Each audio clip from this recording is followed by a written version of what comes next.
नमस्कार दोस्तों, कैसे हो आप सभी लोग। उम्मीद करता हूँ आप अच्छे हैं, मस्त हैं, स्वस्थ हैं और अपनी पढ़ाई को निरंतर जारी रख पा रहे हैं।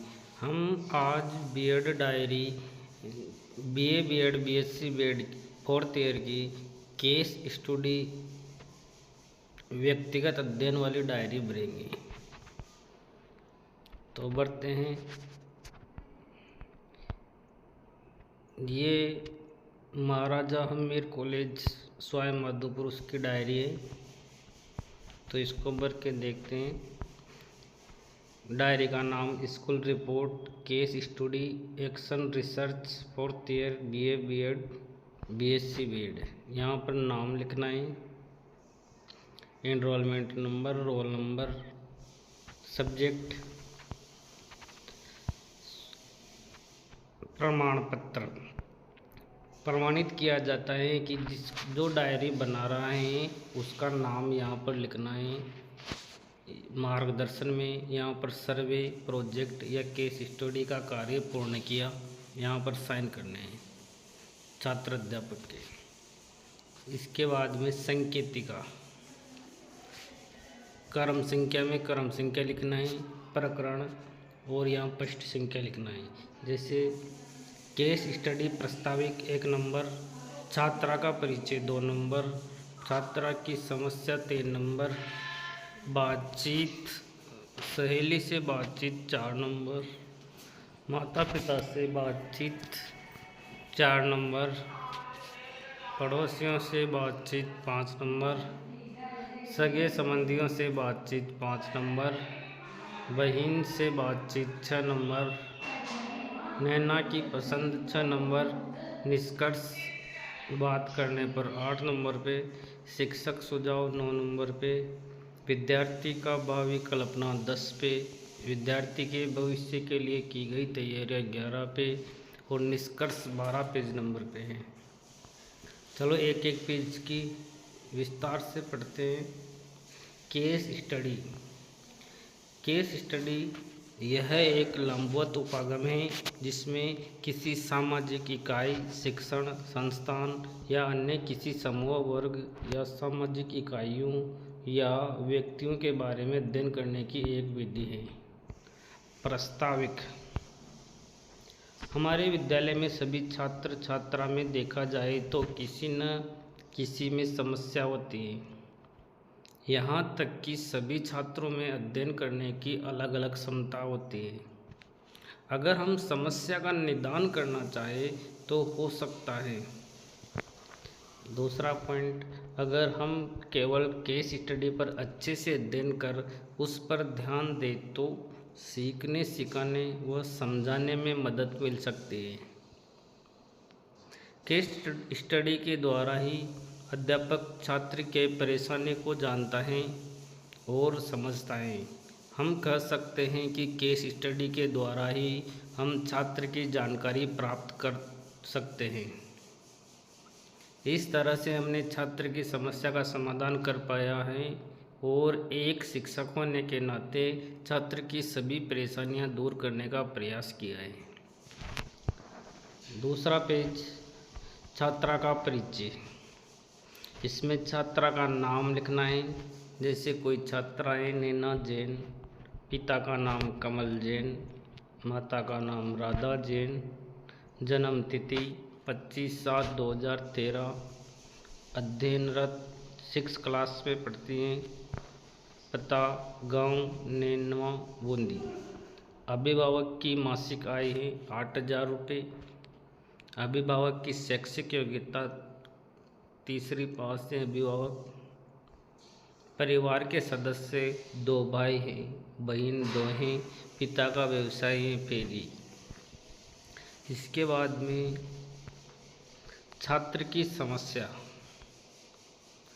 नैना जैन जो कक्षा 6 में पढ़ती हैं उसकी कक्षा का अध्यापक मैं स्वयं हूँ। इस बालिका की समस्या यह है कि यह अधिक शर्मीली है और अपने अध्यापक अध्यापिका के द्वारा प्रश्न पूछे जाने पर भी शर्म करती है और जवाब देने में हिचकिचाती है। यह अपनी सहपाठी को अधिक तंग भी करती हैं, जिससे इसकी सहेली इससे दूर चली जाती है। इसी कारण इसे उसके व्यवहार से भावुक हो जाती है। बच्चे को समझाने के लिए संभावित कारण जानना। समस्या की प्रवृत्ति। शैक्षिक छात्र छात्रों के सभी समस्या की पहचान करना। छात्र की घटना अध्ययन की पहचान करना। इस प्रकार की समस्या इस छात्रा से संबंधित हमें दृष्टिगोचर होती है। सहेली से बातचीत करने पर। उसकी सहेली से बातचीत करने पर यह पता चलता है कि यह बहुत ही वाचाल है, हमें तंग भी करती हैं। वाचाल होने की वजह से अध्यापक भी हमें ही लड़ते हैं। इसको हमेशा आगे रहना अच्छा लगता है। माता पिता से बातचीत करने पर। विद्यार्थी के घर जाकर उसके माता पिता से बातचीत करने पर यह पता चला कि वह उसके घर में भी अधिक बोलती है। बाजार का काम भी यही करती हैं। यह ज़्यादातर ड्रामेबाज कला नाटक ही देखती है, यही इसको ज़्यादा पसंद है। इसके बाद में है पड़ोसियों से बातचीत। नैना के बारे में जब हम उसके पड़ोसियों से पूछे तो पड़ोसी ने बताया कि यह शर्मीली तो है, लेकिन जो इसके जानकार होते हैं उनसे ही खूब बातें करती हैं, लेकिन दूसरों के सामने शर्मीली रहती हैं। बच्चे तो थोड़ी बहुत बदमाशी तो करते ही हैं। सगे संबंधियों से बातचीत। नैना के रिश्तेदारों से बातचीत करने पर पता चलता है कि वैसे नैना हमारे पास तो बहुत कम आती है, लेकिन आती हैं जब इसके घर वालों के बारे में कहानियाँ सुनाती रहती हैं। आराम से तो बैठने का नाम ही नहीं, इधर उधर सामानों को करती रहती हैं। बहन से बातचीत। नैना की छोटी बहन आयशा से बातचीत की तो आयशा ने बताया कि मेरी बहन तो बहुत अच्छी है। मैं और मेरी बहन दोनों एक साथ खेलते हैं। वह मुझे बहुत प्यार करती हैं। कोई भी चीज़ लाए तो वो मुझे देती है। नैना की पसंद। नैना को नृत्य करना, अभिनय करना। वह एक शिक्षिका बनना पसंद करती हैं। विद्यार्थियों के हिसाब से वह अभिनेत्री बनना पसंद करती हैं। वह खेल खेलना भी पसंद करती हैं। वह अपने छोटे भाई बहन से बहुत प्यार करती हैं, लेकिन उनको थोड़ा बहुत गुस्सा भी आता है। कर्म संज्ञा। यहाँ प्रश्न है जवाब। वह क्या बनना चाहती है? पुलिस, डॉक्टर, शिक्षिका या अन्य?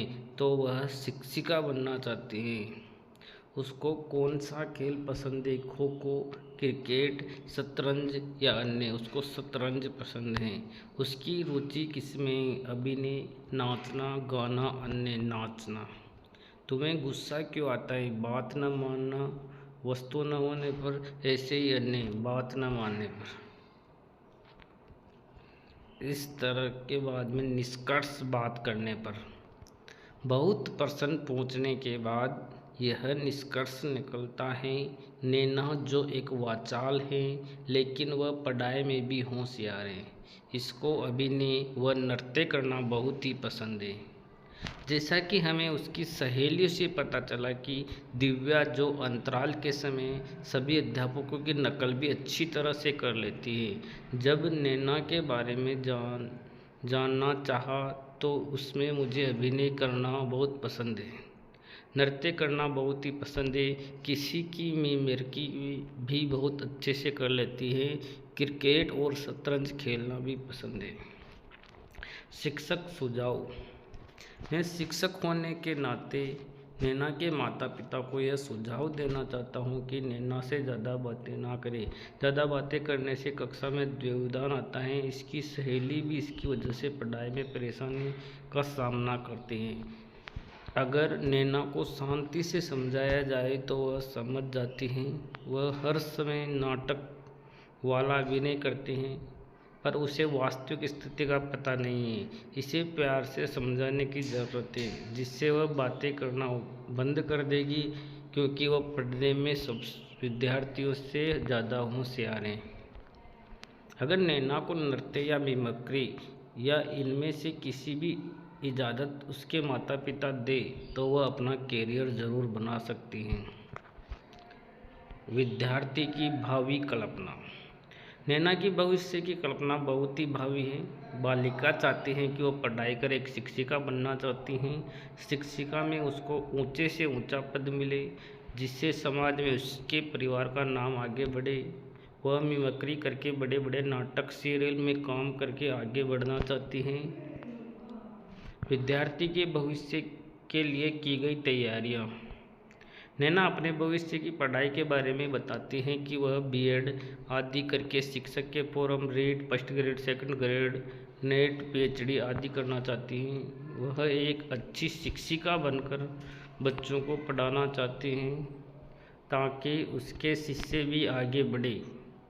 वह अपने भविष्य के लिए अभी से ही जीके आदि पढ़ती रहती हैं ताकि जब वह शिक्षक की भर्ती दे तब उसके अच्छे से अच्छे नंबर आए और वह एक शिक्षिका बन जाए। निष्कर्ष। संपूर्ण केस स्टडी। निष्कर्ष यह निकलता है कि राधिका के पिता हैं जो एक मध्यम वर्ग के परिवार से हैं। हमने नैना, राधिका, उसके भाई आदि से नैना के बारे में पूछा तो जब जवाब आया कि नैना ड्रामेबाज बनना चाहती हैं जैसा कि सबसे बड़े कलाकार सोनी टीवी, स्टार प्लस आदि पर बताते हैं, वह ऐसा बन सकते हैं। मैंने खुद भी उसे ड्रामा करते देखा हूँ। वह पढ़ाई में भी होशियार है। उसका नृत्य बहुत अच्छा है। वह नृत्य करके भी इंडिया ग्रेट टैलेंट में भी अपना नाम, इतिहास बना सकती है। इस तरह से यह डायरी केस स्टडी की हमारी पूरी हुई।